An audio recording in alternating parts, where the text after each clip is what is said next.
Budget కేటాయింపుల్లో flagship ప్రాజెక్టులకు పెద్దపీట వేయాలని రేవంత్ సర్కార్ నిర్ణయించినట్లు తెలుస్తుంది. ఎప్పటిలాగే వ్యవసాయం, సంక్షేమం, విద్య, వైద్యం, విద్యుత్ రంగాలకు భారీగా నిధులు కేటాయిస్తూనే ప్రతిష్టాత్మకంగా భావిస్తున్న regional ring road, Musi river front project, skill university, metro rail రెండో దశ వంటి కీలక ప్రాజెక్టులపై దృష్టి సారించనున్నట్లు సమాచారం.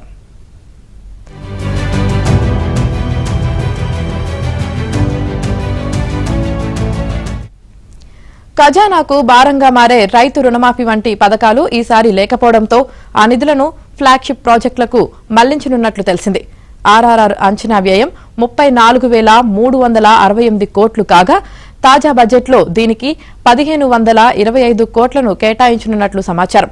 మెట్రో రైల్ ప్రాజెక్టు రెండో దశ కింద మొత్తం 76.4 కిలోమీటర్ల పొడవుతో 6 కారిడార్లను నిర్మించాలని నిర్ణయించారు. దీనికి 24,269 కోట్లు అవసరమవుతాయని అంచనా. ఇందులో 30% నిధులను రాష్ట్రం నుంచి సర్దాలని ప్రభుత్వం నిర్ణయించింది. ఈ బడ్జెట్లో ఒకేసారి 30% ఇవ్వకుండా కొంతమేర నిధులను కేటాయించవచ్చని సమాచారం.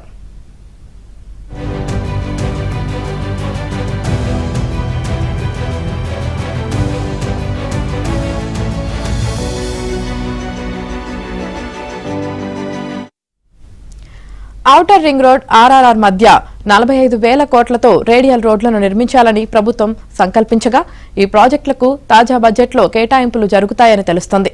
మూసీ రివర్ ఫ్రంట్ డెవలప్మెంట్ ప్రాజెక్టుకు 14,100 కోట్లు, గోదావరి మూసీ అనుసంధాన ప్రాజెక్టుకు 7,440 కోట్లు అంచనా వ్యయం కాగా కొంతమేర నిధులను కేటాయించే అవకాశం ఉంది. స్కిల్ యూనివర్సిటీకి కూడా బడ్జెట్లో కేటాయింపులుంటాయని సమాచారం.